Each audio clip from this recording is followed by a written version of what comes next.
guess what? That way overrules what Kurt's gonna do. She was gonna come with me, and then when she found out that the grandbaby was there, she says, you're on your own. So I don't blame her. Nope, it's long gone. That's gone too. Just got sold last year. That would be 2 years ago. You should see that place now, what they're building in there. Great train. Yeah, you can take my house, my cottage, all my possessions, and it won't even equal what they do. Yeah, that's pretty unbelievable. Pretty unbelievable. Yep, it's time.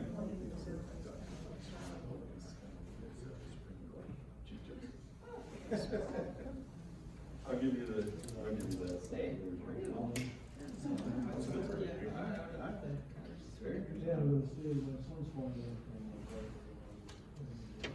Well, good afternoon. How's everybody doing? Well, we're doing great because the roads are awesome. They are now. I was driving to Scottville this morning, they were greasy.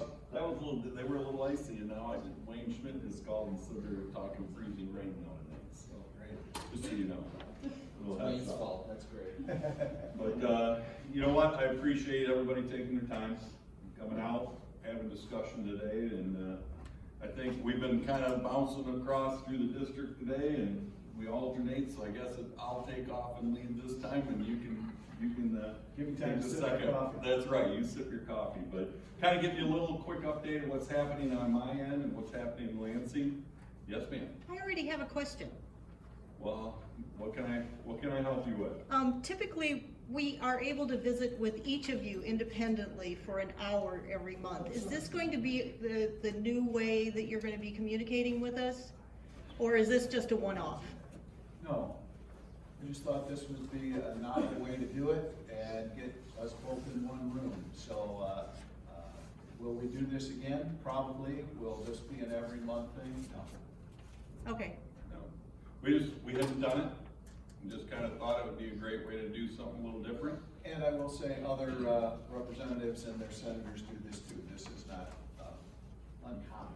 Yes, but you've spoiled us. We've had you each for an Yeah. hour. And we're gonna do it again. I just, you know what, it's just every once in a while, I think people wanna hear where we both stand in the same room, so that's kind of where we're at. But back to what's going on, it's State of the State Week. And we look forward to Wednesday night, hearing what our governor is gonna lay out as goals and opportunities for the state. We look forward to the following week when she rolls out her budget presentation. So I think we've got a lot of big things. It'll take a lot of time this week in Lansing. The State of the State always does. And everybody gear up. And of course on Wednesday, we're all excited about the day. And then the next day we'll hear what some of us liked and what some of us didn't like. But you know, I'll go to my committee. Most of you know I chair health policy. And we've had a busy year. We've got a very busy 2020 with some pretty serious bills that we feel very strongly that we need to work on for the state of Michigan. And 7 of those bills will hopefully come to vote here in the next few weeks, and that's on certificate of need. And that's basically the governing body that oversees our medical system, our hospitals, what services are provided. And we have 7 bills that we've taken testimony on, and we're kind of working through some of the issues that came out of testimony. And hopefully we can get to a solid agreement and hopefully get those passed out, at least out of committee into the Senate floor. We also start this week prior authorization, which I think kind of goes without saying too much, is that I think all of us have had some issues inside our hospital systems where we've struggled with some services, or went to the doctor and found out you got referred to another doctor and got there and found out that unfortunately, because it didn't go through all the channels, you can't meet with that doctor that day. So we're going to get to work on some that. And then, highlights, the remote pharmacy bill got signed into law. And, we're excited about that, and we'll see where that takes us off. But, you know, in my committee, our chair or majority leader asked, I want your goals and what you plan on trying to accomplish this year.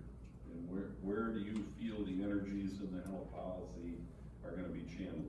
And just so everybody knows, we've got some pretty hefty goals. Opioid use continues to be a major issue in the state of Michigan.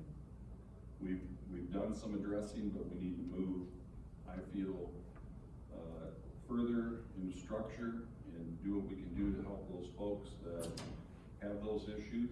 Mental health, and when we talk mental health, and I'm sure we'll get into it, but mental health can go from our youth, when I say our youth, our kindergartners on up, to our jail systems, to our police. So we've got, you know, some pretty hard issues that we're gonna have to accomplish. And I will tell you, mental health is not easy. And funding mental health is the other piece of it, because we don't have a true plan put in place. We all say we got issues, but we really don't know how to address those issues.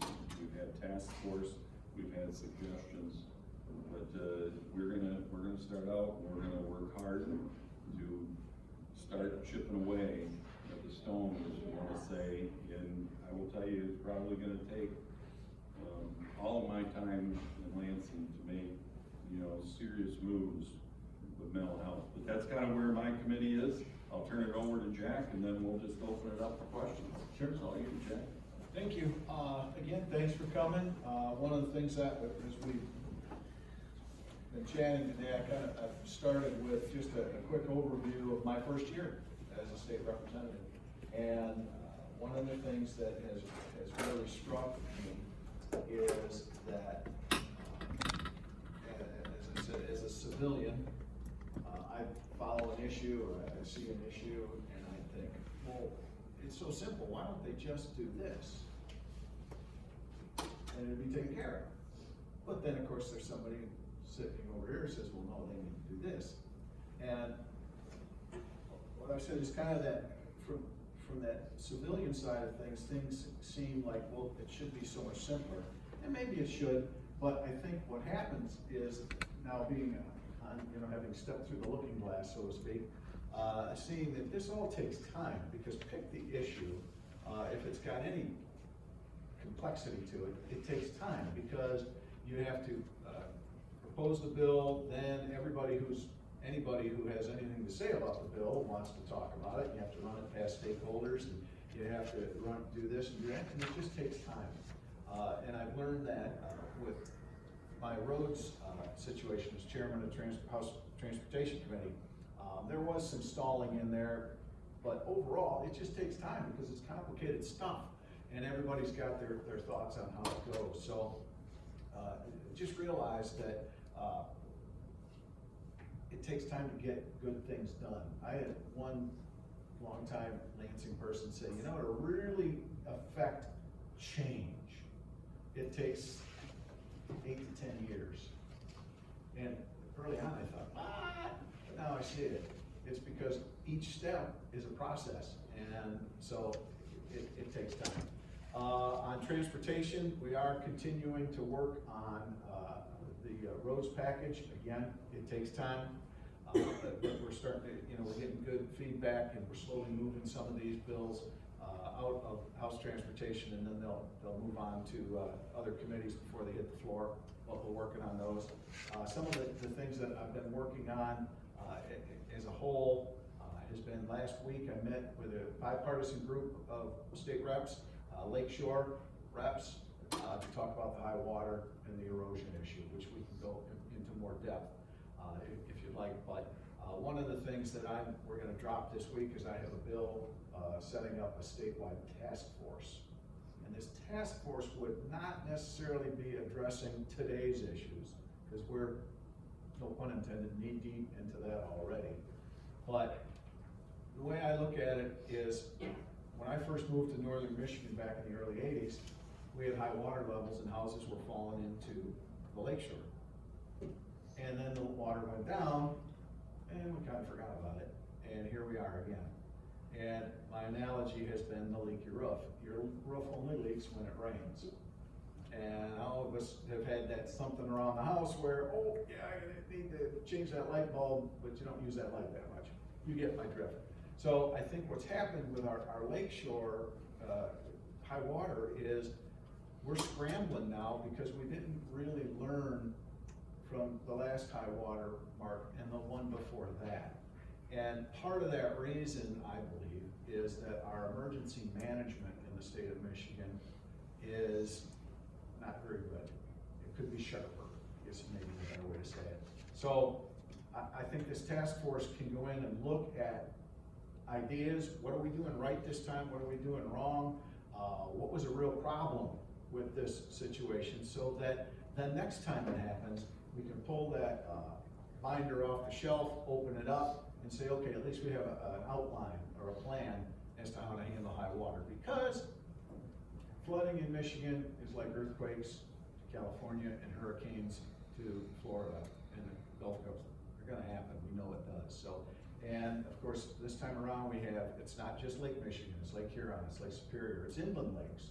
So there's a lot to learn from this if we need to. Some of the other things working on is childcare. This has been an interesting one. I've been meeting with some of the providers. I met with the head of Lara, who is in charge of childcare, and I'm trying to get a good feel on where some legislation, some fixes. I don't know exactly what the answer is yet, but getting a feel for it, because childcare is almost non-existent in the state, but especially in outstate Michigan, rural Michigan. And we need to get that back for our families and our employers. I had one employer tell me that they felt that if we want to bring more employment to our region, the number one issue in their mind was childcare, because you can't bring workers in if they're young families and they've got no place for their kids to go. So that's interesting. And then Kurt always gives me the nudge. Another one that we're close to is school bus safety. We've gotten it through one committee, now it's sitting in front of the Judiciary Committee, and I'm twisting that committee chair's arm to get this through. It's a series of 5 bills, but 2 focuses. One would allow school buses and districts, if they choose, it's not a must, it's a may, arm their buses and stop arms with a camera so that they can snap a picture of the offender. Because right now it's up to the school bus driver to try and grab a license plate number and make it a car. Last school year, they did a 1-day survey, and it was unofficial, but they sent out, the school bus safety folks sent out an email that said, hey, would you let us know if you had any incidents today of school buses and the buses being run. And I think it was 1,113, that number sticks in my head, responded. 503 had buses get their stop signs run that day, that one day. And there's some video that 9 and 10 has that I think it was TCAP's video of some of these cars. The one that just, and I'd heard this happen, but when I saw it on the video, the person passed the bus on the shoulder of the road. Now, who gets off on the shoulder of the road? The kids. So it's a problem. And we're hoping that if by allowing these cameras, and then we're raising the fine from $100 to $500, with the idea that with increased enforcement and a stiffer fine, people will start getting the message to stop. And personally, I was driving behind a bus on the way down to Scottville this morning, and I thought, maybe on a 4-lane type road, but in a country setting, if you can't see a bus that's reflective and it's got lights everywhere, you are truly not paying attention. And when I see a bus, I always lay back, because I just remember what it was like to be a dad with 2 crazy kids in my backseat. what must it be like with 50, you know? So, that bus and that school bus driver get a wide berth. The other bill is not as well known of a situation, but it is becoming a situation, and that's why law enforcement asked for this. The most notable case is out of Detroit, where a road rage incident had 2 men board a school bus and beat the driver to a pulp. That's the one that gets the most headlines, but we are seeing an increased situation where school buses out in the district are getting cut off and said adult banging on the door wanting in. Generally speaking, these are custodial issues. They want that kid, because this is where they can get them. And as I've had school safety people say, we are fortifying our schools, we're making our schools safer, but the weakest chain in school safety is the school bus. And we need to do things to make sure that school bus is safe. So what we would do is, it's gonna be a sticker that says it is illegal to board this school bus without permission. If the bus driver obviously says, yeah, come on, you wanna get something for your, you're not gonna, go to Leavenworth, don't worry. But without permission, it is a misdemeanor. If you board that bus with intent to commit any type of bodily harm, it could be a felony with a year of imprisonment. So that's what we're trying to get through. Law enforcement, transportation authorities, school districts are all behind us. So we're moving forward with that. So that's just kind of an overview of what's happening. So with that, we'll answer questions. If it pertains, we'll kind of bounce up. Yes, sir? Yeah, a couple of separate issues. Last meeting you were here and I discussed the transparency in the state government and the court system, and Ray assured me that he'd get me some information that showed it was a bipartisan effort, I guess, not to make it more transparent, and I have not received that yet, or? That would be my fault, I apologize for that, and I'll have to go back to my notes. I usually try to highlight all the things I'm supposed to do, and I don't think I highlighted associate. Well, it's pretty pertinent now with the CO senator and what shenanigans he's played and is being exposed for. That was just one issue, there's obviously other things. And the second thing, just we're far away from that, is if line 5 were to rupture right now, right as we sit here, right now, Okay. would you feel any responsibility to the citizens of the state of Michigan for allowing that to happen? Would you feel any responsibility? I missed. If line 5 ruptured right now, Jack, would you feel any responsibility to the citizens of Michigan since you've not made any effort to shut that down? None. Well, I think I'll jump in on that. Okay, good. You know, we've had that discussion. Good, I have not heard. Well, I'm surprised that you haven't heard my statement on that, but, we've worked hard to make sure it's safe, okay? Now, you can say shut it down, and that puts 2,300 semis on the road every day. If it ruptured right now, my question, would you feel any responsibility? Not give me the sideways, that's the only way you're gonna get their heat. I don't care about that. You wanna know what? Do you feel any Hold on. responsibility? Time out. I don't think any answer I give you is gonna make you happy right now. You say yes or no? Do I feel that I would have any responsibility? Yes. I think I've done everything in my power to make sure that line is as safe as it can be. Yeah, I would agree. And here's what I would answer. Let me answer. You're making the face, let me answer. You're making a face, but go ahead. This is the one guy. I do all the same with me, so let's go ahead. Here's the deal. Yeah. You're putting out a hypothetical. Exactly. So, if nothing ever happens at line 5, would you say you were wrong? Gladly. So here's the deal. Yeah. It is the most monitored pipeline in the country. I believe the pipeline is safe right where it's at, has been, and will be, but I believe in compromise. So I've talked to a lot of people, and I believe the tunnel is a good compromise. It gets it off the lake bed, so we're not worried about that. It's in a tunnel, 100 feet underneath the lake bed, encased in concrete with eyes on inspection, and that's the compromise. But yet, there are people who are against the pipeline who are also against the tunnel. And I say, where's the compromise?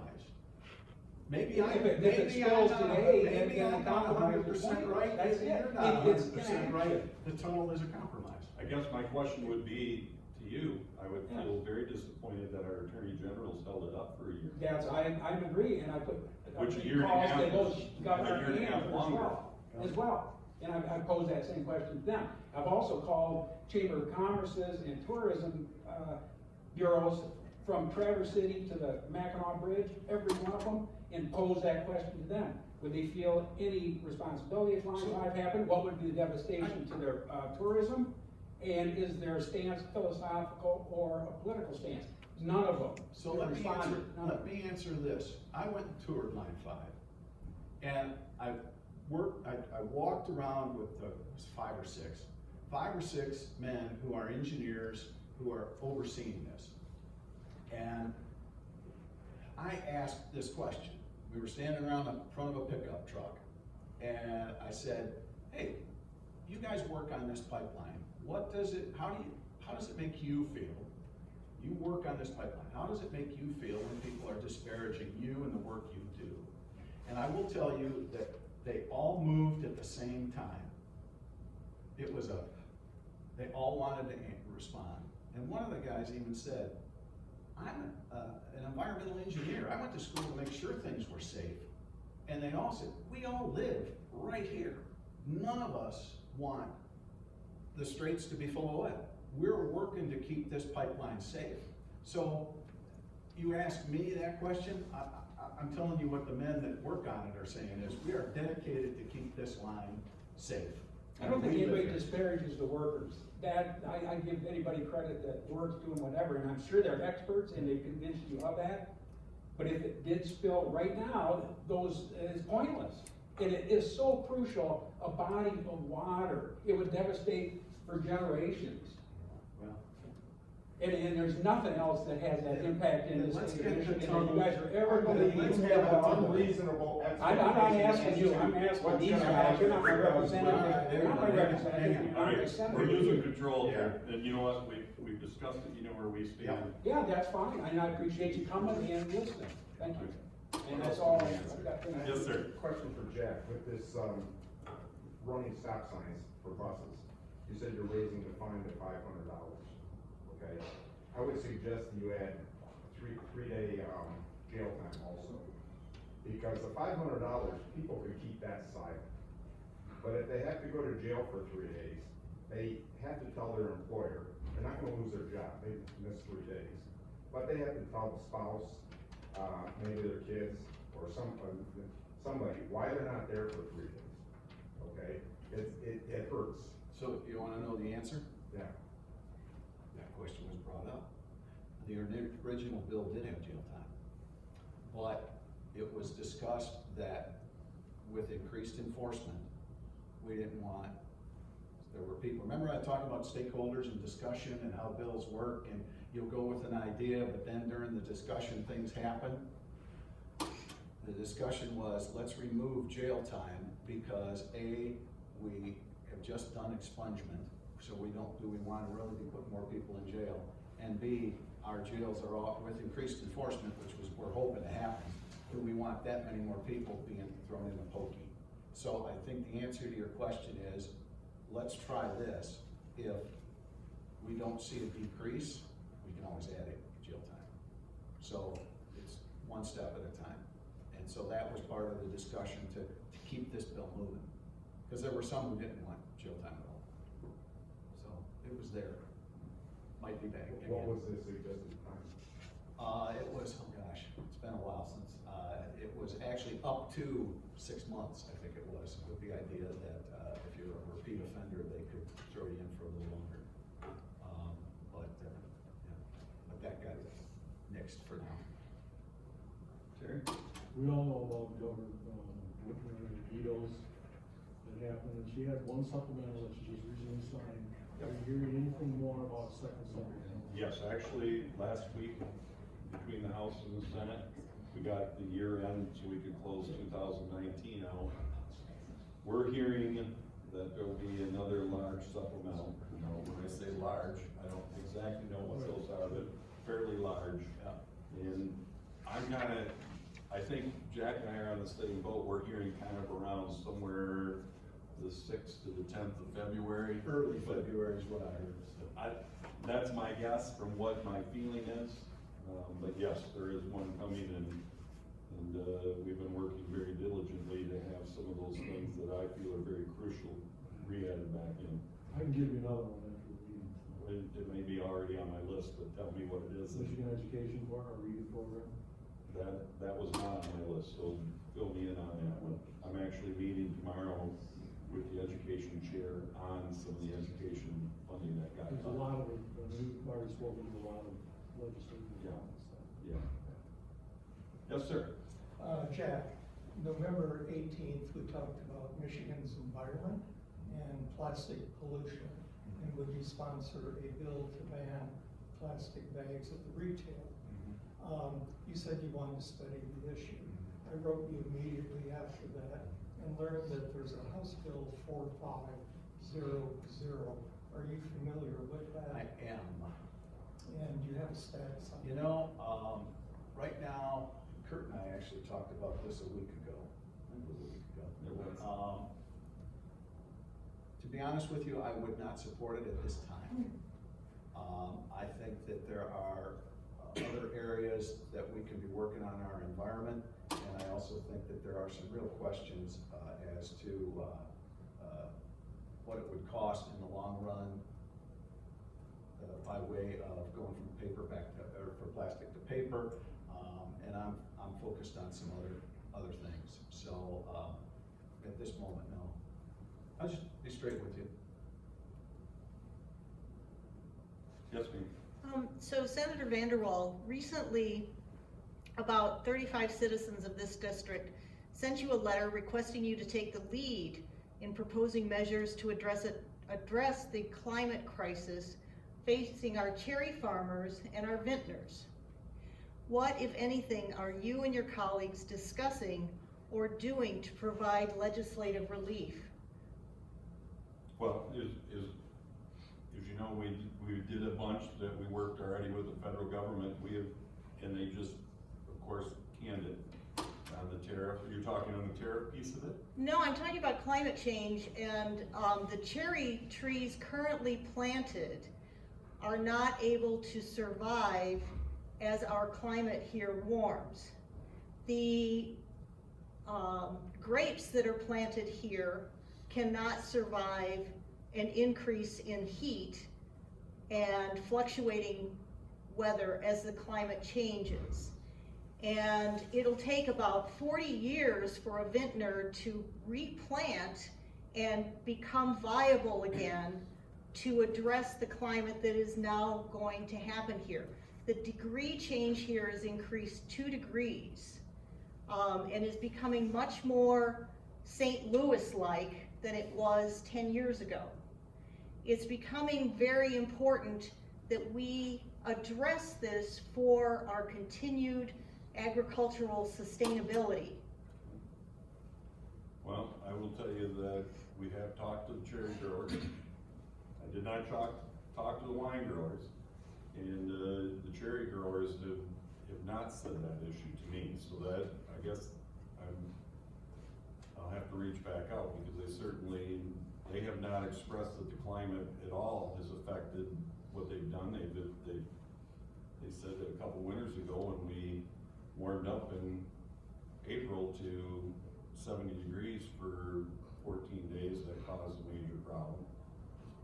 Their concern is not because we have an abundance of cherries and we continue to produce an abundance of cherries. They said what's killing us is the tariffs from Turkey being non-existent. And they said there won't be a cherry left in the United States if there isn't something done, because they're competing, they're using different pesticides that we don't allow in the United States. They're labeling product organic when it's not necessarily organic. And the folks in Washington and the folks here in Michigan have said that that's their biggest threat over the climate. I would agree. Talking to the cherry industry, I've not heard that. What I've heard, the threat is Turkey. And of course, ITC ruled against it. Eventually, in a couple weeks, we'll get their reasoning. Actually, today, we just mailed off a letter that I'm sending to Agricultural Secretary Sonny Perdue, asking him, A, if there's any way, shape, or form to intervene with the ITC, please do so. But also, with the new China trade agreement, part of the deal is that China will buy more agricultural products from the United States. My request to the Ag Secretary is to put cherries front and center there, so because the cherry growers are working to increase their market in China as it is right now. So that's what I'm hearing from the cherry industry. So I would agree with Kurt. Saw a hand right here. Right. I just wanted to ask you, are you, both of you, aware of the Leelanau Internet Futures project here we've been working on for a couple of years? Yes. Increasing the internet, you've received all the information? Yep, and I know we've worked with Chet on some of Yeah, that. good, because we're spreading out across the county to all the townships with presentations on Right. where we are with it, but any awareness would help. I'm not as aware, so Okay. before we leave. Yes, give me I'll your get your so card you can right, mail it to me. great. And then I saw Yeah, I was just. the young lady in the middle. Yes. I was just reading about House Bill 5420 that's going to be presented. Apparently it isn't on the docket yet, but it has to do with all renewable electricity by 2050, and it's a stepped program over the years. So on the issue of climate change and how it's affecting agriculture and high water and all this thing, it sounds like a concrete way to start to address the CO2 that's going into the atmosphere and get us away from fossil fuels, make a pipeline unnecessary. It's just another way to kind of go around the rosy and on a few other issues. Well, I didn't. That's okay, go ahead. Back to oil for just a minute. Oil will never really be unnecessary because so many things that we have in our world is made from petroleum and oil based somehow. So I don't know if we'll ever completely eliminate Maybe it. So not, I but get it's that. certainly treated as a valuable asset. You know, one of the things that I've learned being on the Energy Committee and as we work through this is expectations versus reality. And if we can do what that bill wants, I'm all for it. Okay. But my question is, and one of the things that I've heard from folks in the energy business is one of the great questions that's always asked is, when will we be 100% green? And the true answer is never, because you gotta have a base fuel. Because sometimes the wind doesn't shine, sometimes the wind doesn't shine, the wind doesn't blow, the sun doesn't shine. The wind never shines. And so you need a base fuel. And right now, we are leaning very heavily on natural gas. And that's fine because we have, ample supply. But again, looking 50 years down the road, 60 years, will natural gas be an issue? That's why I'm a use it all kind of guy. I think we should use solar, we should use wind, we should look at nuclear, small scale nuclear, where it fits. And even clean coal, if it fits. I know coal is a dirty word, but maybe there's a place, maybe not in Michigan, but maybe somewhere in this country, where something like that makes sense. I don't think we should limit, we should do our best to make it as clean as possible, and if that works, great, but make sure our expectations and reality come together. If we can get to the point where it's all green and I'm okay with that, as long as, we have the power and the heat and the energy we need. So we just have to be reasonable about it and not expect things too fast if it isn't gonna work. I think the other piece that we need to chime in on that is talking about our economic base in the state of Michigan. Our number one employer is who? The automobile industry. They've already said for them to retool and to go electric, that they could not meet that standard. The other piece that goes with that is that we forget that there's a very limited area where these raw ingredients or natural resources or money make batteries. the automobile industry can do to retool. Number one, they can't even hit 1% of the cars that are produced that are electric now. And to be 100% in 30 years become very difficult. Second part is, what's the natural resource for making batteries, reclaiming batteries, and redoing batteries? Will fat exhaust itself? So the technology is gonna have to advance dramatically out of the battery syndrome to be able to make this work in the future. And then, you know, I will tell you this, Tesla, and I'm extremely excited to, as you know, he gave up his patent on his original battery pack, because he's now developed a new pack that they believe will be a 1,000,000-mile pack before it needs to be replaced. They can charge it in about 16 minutes from empty to almost full. So technology is moving, but it's being able to build, being able to retool all our automobiles.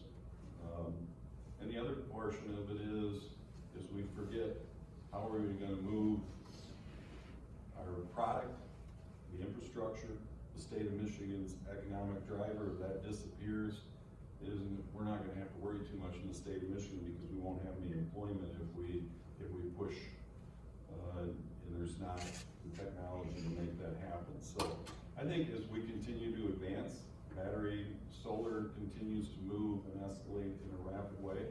The other piece of it is we haven't figured out our tax structure yet for these companies that are building these wind farms and these solar farms, and that's a major problem.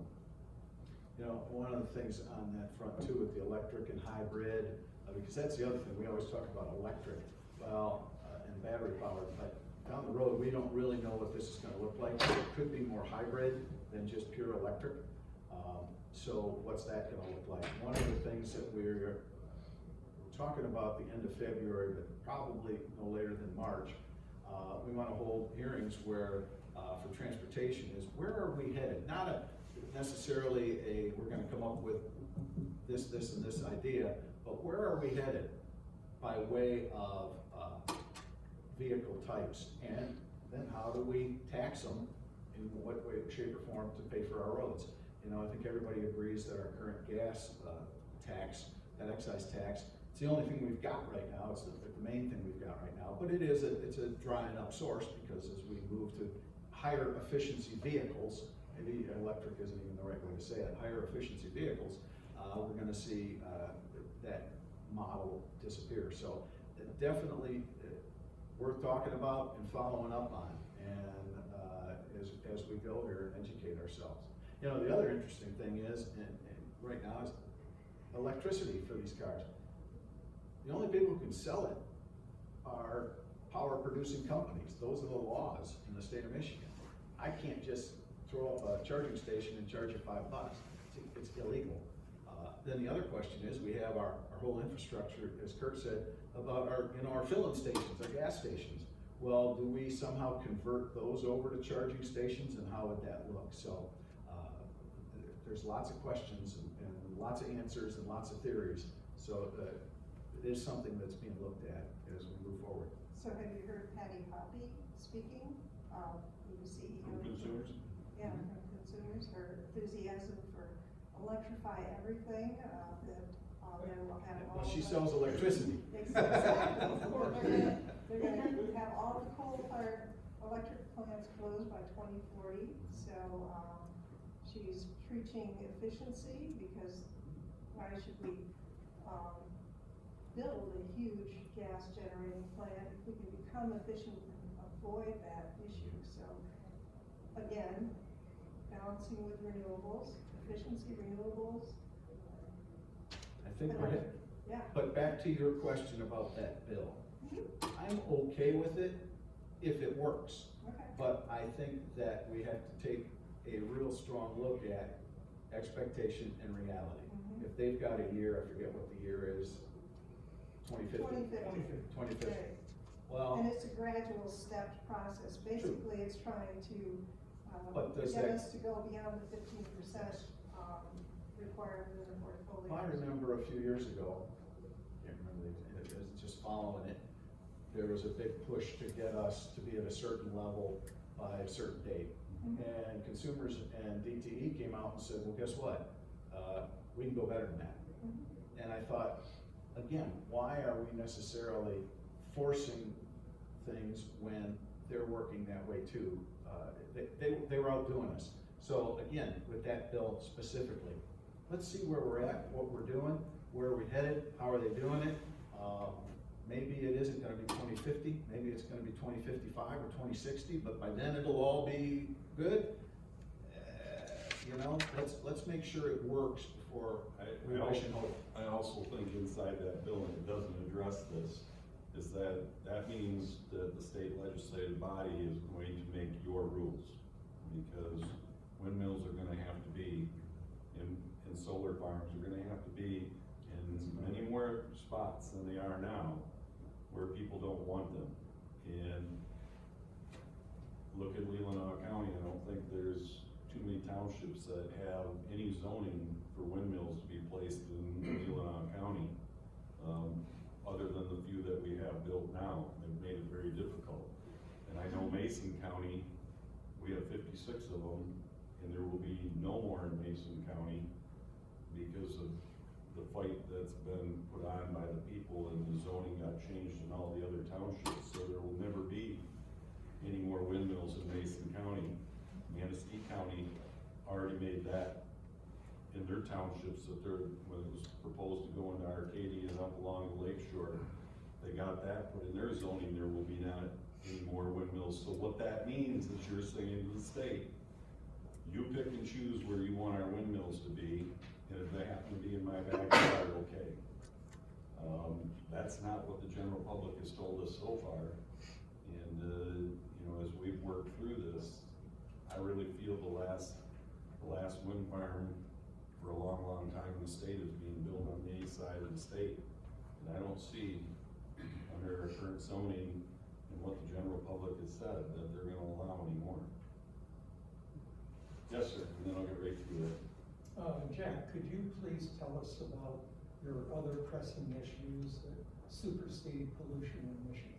Well, I'm getting back into the septic, statewide septic. I think that's important, especially with the high water levels that we're dealing with. I think that's a real world issue here in the state. I think our high water levels as a whole is important, because that's also then bumping into our septic situation. I'm also, you know, talking about the child care and helping young families to be able to afford child care so that they don't have to be on government assistance or whatever. I think that's important. I think working on the roads as chairman of the House Transportation Committee, trying to get that done. I have been focused very hard on that. So those are some of my priorities that have been taking up my time. Eric? Talking about electricity. I'll get to you next. Have any of the Talking about major, roads. We're gonna go to him and then you. We'll go to him and then I'll go right to you. Sorry. This gentleman right here, then you. have any of the major utilities started offering a nighttime preferential rate for electricity? No, not yet. I know that they've worked, I know in some of their bigger users, yes, like Crystal Mountain, some of those bigger users that will pull power off. You know, that's the other piece of electricity especially. We haven't figured out how to massively store electricity. Well, consumers did with pump storage. Well, and that's exactly, But yet they can't build anymore. they can't build anymore. And What's, they can't line their farm with windmills. and here's the other thing that's the craziest piece about that. I think one of the greatest green energy producers in the state of Michigan is pump storage. If anybody's familiar, it happens to be in my county. It's unbelievable. But they will not allow any of that to be considered green energy. And we have asked why, and they said, well, because, you know, we do take energy off the grid at night to pull water out of the, but I said, you're producing that energy, and that's how as we've discussed some of it, and I have said that some of that, and not 100%, but some of it should be labeled green energy, because it is. It's the most efficient piece there is. And did you tour with I us? did. It's the most awesome thing, especially when you're in the control room, and they can put 1,500 gigabytes in about 60 seconds. One of the interesting things about that, and get maybe off topic a little bit, when there was the blackout in Detroit 15 years ago, on the tour, they were saying that they felt that the Ludington Pump Storage Facility stopped the blackout because it could generate so much power so quickly that other plants can't do that. But open the spigot, that runs and that turbine spins and up goes the energy. So they were one of the things that stopped a further blackout. And they don't consider hydroelectric green energy, but yet consumers has how many? 23 hydroelectric? Somewhere, but as they decommissioned some of them, but yeah, somewhere in that area. But it's pretty fascinating. If you drive by it sometime, it's worth the road trip down there and taking them 22 all the way down to Score. Google map it and look at the view. It's unbelievable, the Ludington Pump Storage Facility. I think we ought to have 3 or 4 airports here. Sir? Yeah, I was wondering about these, you talk about roads, you know, you save all the money you can, you know, to fix the roads with and stuff. And, for example, in Lake Leelanau now down here, they put all these bump outs into the road there. I don't know, it must have cost them $200,000 to put them in. Dig that all out, all that stuff away that was there. And now they got these bump outs. And you can't even get into the store arm over there. It's a big ramp of snow and ice. And then when the water runs down to the curb there, it hits that and goes across the road. So if you're getting out of your car, you get a wipe up, you get washed. My car's going through. I don't know what their idea was of putting them in the first place. I haven't talked to anybody that was in favor of that. I don't know what. I don't have an answer for you. It sounds like it was a local planning. They're talking something about design. even putting them in something's bay. Now that would be a nightmare right there. I'm in favor of it. You know the reason. No, Please. please. People blow through Lake Leelanau 35 and 40. Somebody's turning left at NJ's. They're going around it, so now it's a single lane. Gotcha. And it slows it down. Gotcha. The Enterprise said that last year. You know, and there's a reason for everything. You may or may not agree with it, and sometimes things happen, and there are unintended consequences, you know, so. Well, I don't know what the reason was for it. Well, he just said it slowed traffic down because people. Slow traffic down, that doesn't slow nobody down. They go through there 45 miles an hour. That don't stop them from going. But not too long. The only thing it does, like you said, they go around them on the right. Well, maybe they do. Yeah, we can certainly ask MDOT because that was probably their project and since your transportation chair. And or it was Spend all that money, it was spend all that money locally on these suggested. bump outs, and then they cut the road off over, when you get into Leland, you can't even stay, it shakes your hearing aids out of your ears walking, driving through Leland. All right, very good. We'll grab this gentleman and then we'll grab you at the end. Hey, Jack. Yeah. About 20 minutes ago, you mentioned that you had talked to 5 engineers concerning Line 5, and they assured you that everything was fine. Okay. I'd like to remind you that 4 out of 5 doctors used to recommend Lucky Strike, and 5 out of 5 will still prescribe opioids.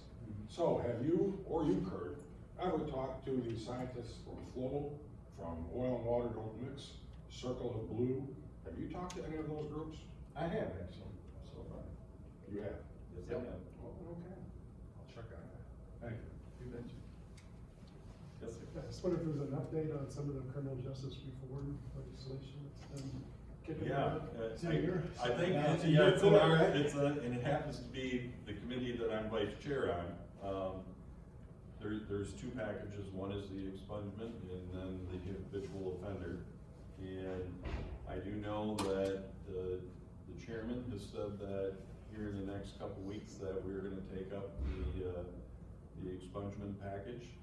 And the habitual offender, he said will either come just before the expungement or just after.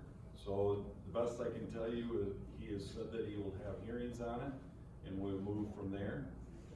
But that's where they are. They're in the committee, but the chairman has said that they will be brought up. working on some of they came over from the house, they've been working on some things that have come out of the house that needed to get fixed. And I would expect soon that we'll see them come out. Thank you.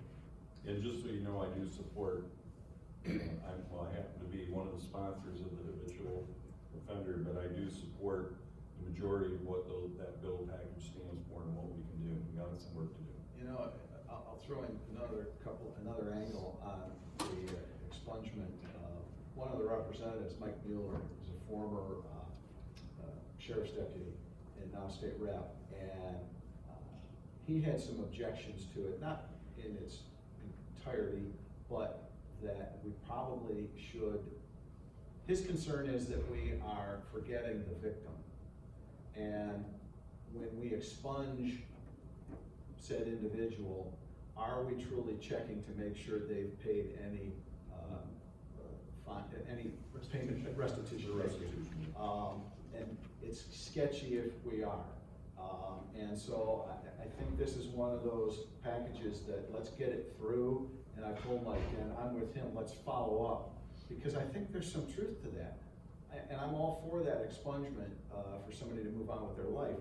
But if I've harmed Kurt and I have to pay him back $10,000 and I'm being expunged, where is part of my penalty was to pay him back, pay that victim back? How are we doing that now?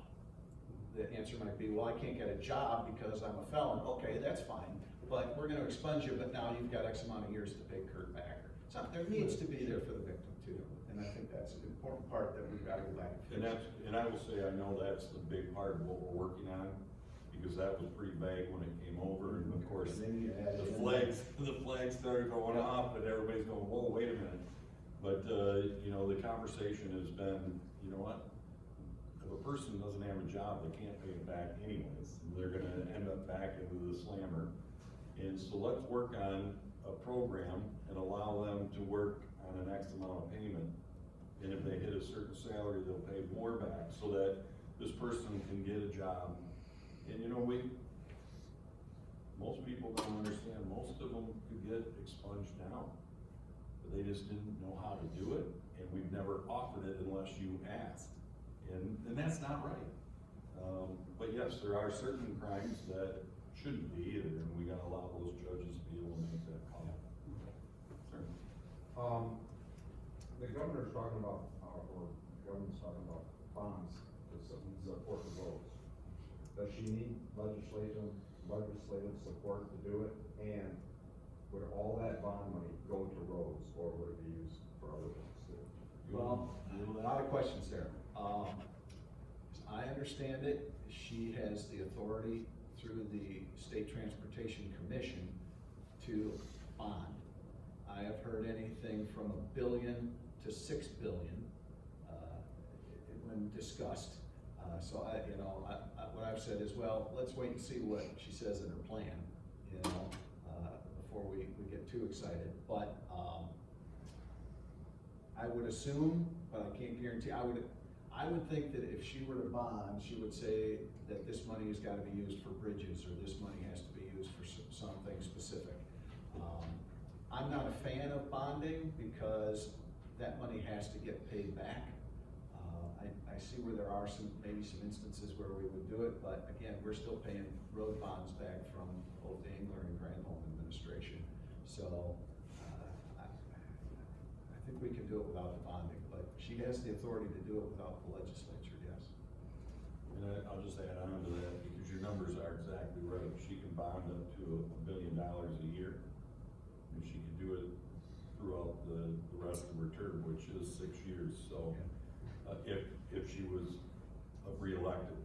So I know that there's been some legislation to say, let's limit that to 500 million, because bonding, of course, puts another issue, another burden on our backs that it doesn't disappear.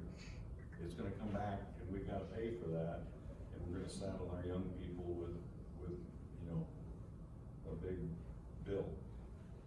And I think most of us can understand some bonding scares me, because we gotta pay the way it is and what it's gonna cost us. And ultimately, I think that the talk, and it's still out there in conversation, is a solid 1% sales tax increase that would go strictly through legislative hands that could only be earmarked for roads, which, you know, if you look at that in a true cost payment that we know where it's coming from, we can earmark it. That's probably one of the most valid, and we can come up with some other money also, but I don't think we argue 2 billion is the number that we need to be close to it for the roads in the future. Couple more questions? Or are we all good? Yes, ma'am? Okay, Representative O'Malley, Carolyn Cater has announced she's going to primary you. What's that all about?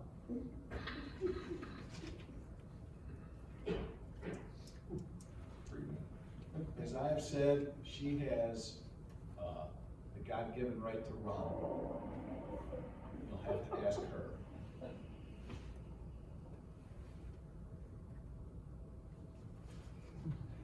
You asked, that's the answer I got. There is no answer. There is no answer. She It's has, her right. she has God, within America, she can do it. So, You might wanna ask her. yeah. Terry? I missed your last conference that you had, and there was a synopsis in the Leelanau Enterprise saying that people were asking about all the roll call. We were getting calls to your office about all the roll call. Is that still happening? Or is that Just on a couple pieces of the auto no fault, mostly the motorcycle side of it, has been what my office has been flanked with phone calls on. And, you know, we're working on some of those issues right now. But, I will say the majority of the phone calls have been very supportive of the bill. And I would add that, we're gonna schedule, hopefully in the next few weeks, but, watch my Facebook page and website and email. We're gonna schedule a no-fault teletown hall where you can call in, and we're gonna have some people on that line and hopefully answer some questions and talk about where we're headed. when are you doing that? Don't know the date yet, but, in the not too distant future, we have to schedule it. You know, the best answer I have right now is everybody needs to talk to your agent. You know, because the insurance that you have now doesn't, as I understand it, doesn't expire on July 1st. It will go to the next year, but by July 1st, everything's gonna be changing, so, that you'll need to, update things. We got a gentleman in the back first, and then I'll get to you, and you'll be our last one. So, yes, sir. Is there any chance that the helmet law may be repealed? Well, no, I have not seen any legislation on that. Fantastic. You No, know, I think it's a great question, and you know, I'm gonna be honest with you, I think everybody knows, I'm a motorcycle rider. I don't ride without a helmet, because if I did, my wife would no longer be my partner. But I don't ride without a helmet, I mean, I just don't. And that's the choice that I make, and, you know, where that's going, I don't know, I don't think anybody's reintroduced a bill to repeal that. but it's interesting because I got a letter the other day from a gentleman who he's got a heart condition. And now I mean, with one thing, for every action, there's a reaction. And I sympathize with him. He has a heart condition. He wants to get out to his fishing shanty on the ice. But he can't haul all that stuff. So he puts it on his snowmobile and he putzes out there. He didn't put on a helmet. He got ticketed. Because on a snowmobile, you gotta have a helmet. But he wasn't on a trail, he was going out to his fishing shanty. So Didn't we get that, we got that one too. we got that passed. When did he get the ticket? I don't know, it just broke me. Well, you better find out who that is, because they don't have to wear a helmet. Well, If they'll be happy to driving hear from that. shore, from private property to a I'll fishing. follow up on it. Maybe he just got warned. Yeah, pulling a shanty or what? That's good. Now, here's. I'm glad I brought it up here. I don't have to go. Here's the caveat on that. If a person does that, and they drive from private property to their shanty, drop it off, and then they decide that they're gonna go drive around and visit everybody else, now that's a problem. But for them to drive out there, you safely can't wear a helmet and pull a shanty out on the ice. You just can't, because when you turn that far to look, your helmet will automatically, and you'll all of a sudden lose that. But, so we did get that passed last year, and it was signed into law, so. Well, maybe So make sure he didn't get a ticket. I'll because we follow did up, that because I still problem. have his email, I saw it. All right, Eric? Two things. Yeah, that is First me off, too. if I don't have to wear a helmet, why do I have to wear seatbelts? Well, that's a great Yeah. question. And seriously though, on the insurance thing, is there any move to penalize people that don't have insurance? Because in Detroit, it's how many? 50, 56. Well, and that's another reason why we had to fix no fault, because we were forcing a lot of people, we were forcing people to We're break fixing the law. Are we gonna fix the penalty? Well, for not having insurance? hopefully, now that it's gonna be more affordable, we'll see that number come down, and, we'll see what the, People have gotten used to that. Well, I will tell you, you already have heard my ultimate plan. I mean, we're electronically capable right now of having a license plate that is controlled by the Secretary of State. And we can switch to this. We've already approved that. Which we can have, if somebody cancels insurance, which they go in, they buy insurance, cancel it after 30 days, get their money back, so they have the registration tab. We send them a letter and say, we see that you canceled your insurance, if you're driving your vehicle, you're illegal, but, you know, no real way. I have asked, well, let's turn that license plate red when it's bad, and green when it's good. And I do believe self-monitoring, and we started driving around Leelanau County, and we started seeing 23% of our drivers without insurance. We're gonna self-govern ourselves, kind of like Barney Fife, and we're gonna make sure that insurance because ultimately, our insurance program, if we had 100% participation, would have sustained itself, and it would have been cheaper. But when you start losing people, and we're paying for the 20-some% statewide that are uninsured, that raises our costs. I mean, ultimately, we're paying for those that are driving uninsured because they're still getting the coverage. And we also had violations with folks that would come in from out of state and they knew they needed some type of work.